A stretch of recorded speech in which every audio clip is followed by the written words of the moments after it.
வந்து cylinder design பார்த்தலாம். Cylinder டிசைனுக்கு வந்து கொஸ்டின் பார்த்தீங்கன்னா வந்து 4 ஸ்ட்ரோக் டீசல் இன்ஜின், இது 4 ஸ்ட்ரோக்னு சொல்லிட்டாங்க. இப்போ டீசல் இன்ஜின், பிரேக் பவர் கொடுத்துருக்காங்க, ஸ்பீடு கொடுத்துருக்காங்க, indicator mean effective pressure PM கொடுத்துருக்காங்க, மெக்கானிக்கல் கொடுத்துருக்காங்க, bore and length of cylinder கேட்டிருக்காங்க. So bore and length of cylinder கேட்டிருக்காங்க. கொடுத்த கொஸ்டின் எல்லாமே எடுத்து எழுதிக்கிறேன். இப்போ போர் அண்ட் லென்த் கேட்டிருக்காங்க. இதுக்கு ஃபார்முலா பார்த்தீங்கன்னா போர் அண்ட் லென்த் இங்கே இருக்கா. ஸோ இந்த இடத்துல வந்து போர் அண்ட் லென்த் கண்டுபிடிக்கணும்னா நம்ம இந்த ஃபார்முலா கண்டுபிடிக்கணும். இந்த ஃபார்முலா லென்த் இருக்குல்ல, இதில் தான் கண்டுபிடிச்சு அப்புறம் ரேஷியோ வச்சு டேமேஜ் கண்டுபிடிப்போம். ஸோ அதுக்கு என்ன தேவை? இண்டிகேட்டர் பவர் தேவை. இண்டிகேட்டர் பவர் தேவைன்னா நமக்கு வந்து பிரேக் பவர் கொடுத்துருக்காங்க. Mechanical efficiency is equal to brake power by indicator power. So இப்போ இதை யூஸ் பண்ணி நம்ம வந்து என்ன பண்ணிட்டோம், இண்டிகேட்டர் பவர் கண்டுபிடிச்சிட்டோம். இதை வந்து நான் என்ன சொல்கிறேன்னா அதை வாட்லேயே வச்சுக்கோங்க. ஓகேவா? வாட்டில் வச்சுட்டு அதை அப்படியே சப்ஸ்டிட் பண்ணிடுங்க. பண்ணிவிட்டு அப்புறம் indicator mean effective pressure, sorry indicator power இருக்குல்ல, ஸோ அப்போ இந்த இடத்துல இண்டிகேட்டர் மீன் எஃபெக்டிவ் ப்ரெஷர் வரும், பிஎம்னு சொல்லிட்டு சப்ஸ்டிட் பண்ணிடுங்க. அதுக்கப்புறம் இந்த இதை தெளிவாக பண்ணோம். இந்த எல் இருந்துச்சுல, அந்த எல்லுக்கு பதில் 1.5 டி. 1.5 டிங்கிறது இங்கேருந்து எப்படின்னா ஆவரேஜ் எடுத்து போட்டிருப்பேன் நான். 1.5 டின்னு சொல்லிட்டு ஆவரேஜ் எடுத்து போட்டேன். ஏரியா வந்து π/4 டி ஸ்கொயரு. அதுக்கப்புறம் வந்து இந்த இடத்துல என்னன்னா ஸ்பீடு வந்து என் இருக்குல்ல, இது வந்து என்ன சிலிண்டர் கொடுத்துருக்காங்க, 4 ஸ்ட்ரோக்குன்னு கொடுத்தனால கொடுத்த ஸ்பீடை வந்து டிவைட் பை 2 பண்ணி போட்டிருக்கேன். அண்ட் ஆல்சோ வந்து டிவைட் பை 60 வந்து ஃபார்முலா நினைக்கிறேன். ஃபார்முலா இருக்குது. அதுக்கப்புறம் என்னன்னா இந்த இடத்துல வந்து நோட் த பாயிண்ட், இது எல்லாமே வந்து நமக்கு ஆன்சர் வந்து மீட்டரில் வரும்னு நினைக்கிறேன். ஏன்னா இந்த இடத்துல வாட்டு, ஓகேவா, இந்த இடத்துல டயாமீட்டர் வந்து மீட்டரில் வரும். அதுக்கப்புறம் இது எஸ்ஐ யூனிட்ல இருக்கும். அப்போ இந்த இடத்துல 0.35 மெகா பாஸ்கல் இருக்குது. அப்போ எஸ்ஐ யூனிட்டான நம்ம பாஸ்கலை தான் கண்டுபிடிக்கணும். அதனால் இந்த இடத்துல மல்டிபிள் 10/6 வந்து பண்ணிக்கிட்டேன், பாஸ்கலை மாற்றிக்கிட்டேன். ஸோ மாற்றி போட்டால் தான் கரெக்டாக வந்து ஆன்சர் வருது. ஓகேவா? இல்லையே, எஸ்ஐ யூனிட் தான் பாஸ்கல். எஸ்ஐ யூனிட் தானே பாஸ்கல். எஸ்ஐ யூனிட் தானே பாஸ்கல். அது வந்து ஒரு யூனிட் மாதிரி. பாஸ்கல் தான் எஸ்ஐ யூனிட் நினைக்கிறேன். ஏண்டா? Okay pascal SI unit. So அந்த சப்ஸ்டிட் பண்ணி போட்டிங்கன்னா டயாமீட்டர் கிடச்சிரும். ஸோ மீட்டரில் கிடைக்கும், மில்லிமீட்டரில் மாற்றி போட்டுக்கோங்க. அதுக்கப்புறம் லென்த் ஆஃப் த ஸ்ட்ரோக் பார்த்தோம்னா வந்து டயாமீட்டர் கண்டுபிடிச்சோம்ல, ஆக்சுவலாக நம்ம என்ன எடுத்துருக்கோம் அதை தான் போடணும். 1.5 தான் போட்டிருப்போம். சப்ஸ்டிட் பண்ணால் டயாமீட்டர் கிடைக்கும். அப்புறம் length of the stroke, length of the stroke வந்து லென்த் ஆஃப் த சிலிண்டர் வேணும். இப்போ டயாமீட்டர் ஆஃப் த சிலிண்டர் கண்டுபிடிச்சாச்சு. லென்த் ஆஃப் த சிலிண்டர் கண்டுபிடிக்கிறதுக்கு வந்த ஆன்சர் 1.15 மல்டிப்ளை பண்ணால் லென்த்து கிடச்சிரும். ஸோ அதுக்கப்புறம் வந்து அப்படியே சப்ஸ்டிட் பண்ணிடுங்கடா. ஓகேவா?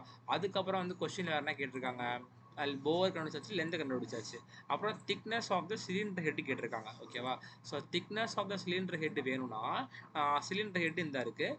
திக்னஸ் ஆஃப் த சிலிண்டர் ஹெட்னா எங்கே இருக்குது? Thickness of the cylinder head. அப்போ இந்த ஃபார்முலா யூஸ் பண்ணணும். இந்த ஃபார்முலா வந்து D into C into D P. டிங்கிறது டயாமீட்ரு, அந்த டயாமீட்டர் இது போடணும்னா இங்கே ஒரு டயாமீட்டர் போடணும். இந்த பி வந்து பார்த்தோம்னா வந்து மேக்ஸிமம் கேஸ் ப்ரெஷர். அப்போ என்ன பண்ணால் பிஎம்ங்கிறது என்னன்னா இண்டிகேட்டர் மீன் எஃபெக்டிவ் ப்ரெஷர். அது 9 இன்ட்டு என்ன போட்டேன், 9 to 10 போட்டுக்கலாம். நான் வந்து 9 போட்டிருப்பேன், நான் புக்கில் அப்படி போட்டிருக்கேன், போட்டேன். ஸோ ஆவரேஜ் எடுத்து போட்டுக்கலாம், தப்பு கிடையாது. ஆனால் மென்ஷன் பண்ணிடணும் எல்லாத்தையுமே. ஸோ 9 இன்ட்டு பிஎம் போட்டால் மேக்ஸிமம் கேஸ் ப்ரெஷர் கிடைக்கும். ஸோ அதான் வந்து இங்கே நான் 9 இன்ட்டு இது போட்டிருக்கிறேன். அண்ட் ஆல்சோ 0.9 என்னன்னா கான்ஸ்டன்ட்டு, அது வந்து இங்கே சீன் இருக்கும், அந்த சி தான் இந்த 0.1. ஸோ சிக்மா சிங்கிறது இங்கே இருக்கும், அதுக்குமே ஆவரேஜ் எடுத்து 40 போட்டிருப்பேன். ஸோ அதில் வந்து thickness of the cylinder head கிடச்சிருச்சா, அதை அப்ராக்சிமேட் பண்ணி டிஹெச்னு போட்டிருக்கேன். அதுக்கப்புறம் என்ன கொஸ்டினில் கேட்டிருப்பாங்கன்னா சைஸ் ஆஃப் த ஸ்டட்டு கேட்டிருப்பாங்க. So size of the stud எப்படி கண்டுபிடிக்கிறதுனா அதுக்குமே ஃபார்முலா கொடுத்துருக்காங்க. ஸோ என்னன்னா இந்த ஃபார்முலா இருக்குல்ல, இது ரெண்டு ஈக்குவேட் பண்ணி வர ஃபார்முலா π/4 டி ஸ்கொயர் பி. இந்த பிங்கிறது என்னன்னா இங்கே இருக்கிற மேக்ஸிமம் கேஸ் ப்ரெஷர். ஸோ அதான் இங்கே போட்டிருப்பேன். ஆக்சுவலி வந்து தனியாக கண்டுபிடிக்கிறது பெட்டர்னு சொல்வேன். நான் இதை அப்படி 9 இன்ட்டு அப்படியே போட்டேன். ஓகே. ஸோ அதுக்கப்புறம் என்எஸ்ங்கிறது வந்து பார்த்தோம்னா நம்பர் ஆஃப் போல்ட்னு நினைக்கிறேன். சரி, நம்பர் ஆஃப் ஸ்டட்டுன்னா என்ன, அந்த ரெண்டு சைடுமே த்ரெட் இருக்கும், அதான் அதுக்குமே ஃபார்முலா கொடுத்துருக்காங்க. மேக்ஸிமம் லிமிட் மினிமம் லிமிட்னு இருக்கு. ஸோ அது ரெண்டுமே எடுத்து ஆவரேஜ் எடுத்து என்எஸ் கண்டுபிடிச்சி எனக்கு 6 வந்துச்சு, சம்திங் 5 பாயிண்ட் சம்திங் தான் வந்துச்சு எனக்கு. அப்புறம் நான் 6 போட்டுக்கிட்டேன். ஸோ அதுக்கப்புறம் என்ன பண்ணிக்கிறேன், சப்ஸ்டிட் பண்ணிங்கன்னா உங்களுக்கு எல்லா வேல்யூவும் நோனாக இருக்கும், டிசி மட்டும் அன்னோனாக இருக்கும். சப்ஸ்டிட் பண்ணிட்டா வந்து டயாமீட்டர் கிடச்சிரும். அதுக்கப்புறம் என்ன பண்ணோம்னா எப்பயுமே வந்து நம்ம இந்த இடத்துல வந்து அப்படியே சைஸ் கண்டிப்பாக சைஸ் கொடுத்துடக்கூடாது. அது வந்து இப்போ டாப் வியூவில் வந்து பார்த்தீங்கன்னா வந்து எத்தனை பிச்சு சர்க்கிள், அதாவது இதான் சர்க்கிள்னா இதான் வந்து சிலிண்டர் ஹெட்னா அதை ஃபிட் பண்ணும்போது நிறையா ஃபிட் பண்ணியிருப்பாங்க, இந்த மாதிரி நிறையா ஃபிட் பண்ணியிருப்பாங்களா.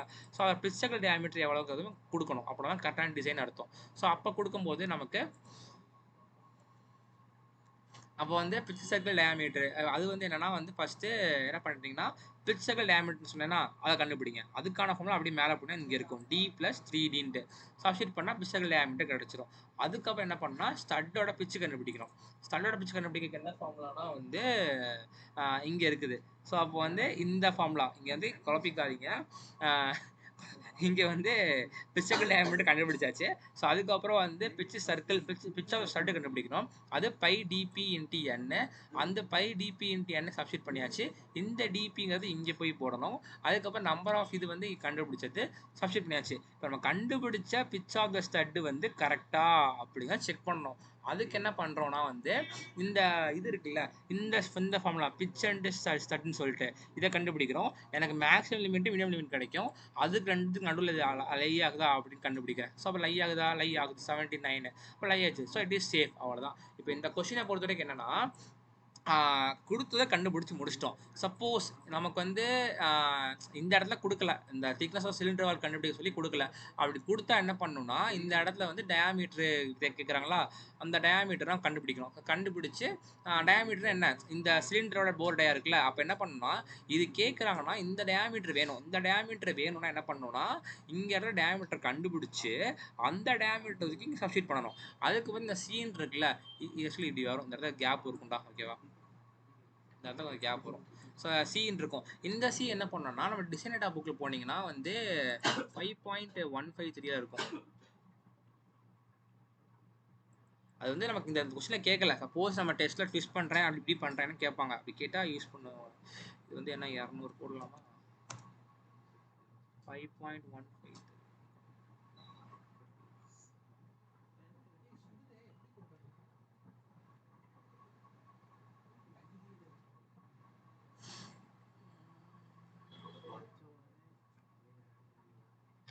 ஓ மை காட், இது வந்து பழைய டிசைன் டேட்டா புக்கு. அதனால் அது பிஸ்டன் எல்லாமே இல்லை. நம்மளோட டிசைன் டேட்டா புக்கில் பார்த்தீங்கன்னா அப்படியே சொல்கிறேன், நோட் பண்ணிக்கோங்க.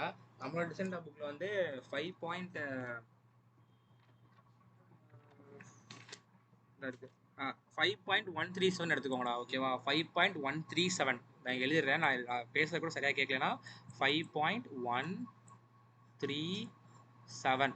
அது வந்து சென்டரில் பார்த்தீங்கன்னா காலம் மாதிரி போட்டிருப்பாங்க. அதில் வந்து டீன்னு ஒன்று இருக்கும், சீன்னு ஒன்று இருக்கும். ஓகே, ஸோ அதில் வந்து டயாமீட்டர் எவ்வளோ கண்டுபிடிச்சிருக்கோமோ அதுக்கு பொறுத்து சி எடுத்துக்கிறோம். இந்த சிங்கிறது ஒன்றும் இல்லை, அதாவது நம்ம வந்து பியரிங்கை வந்து உள்ளே போகிறதுக்கு ஒரு போரிங் பண்ணுவாங்க. ஸோ அது வந்து எவ்வளோ இருக்கும். எங்கே கொடுத்துருக்காங்களா, எங்கே இல்லை இல்லை, இது வந்து அந்த சி வேற. அந்த சி வந்து இதுக்கு போடுவோம், அது 0.1 சொல்லிட்டு. ஓகேவா, அது வந்து இல்லை, அது வேறடா. அது ஏதோ டெரிவேஷனில் தான் வந்திருக்கும். சிலிண்டர் கேட் கண்டுபிடிக்கும் போது சி வந்து 0.1 வருது.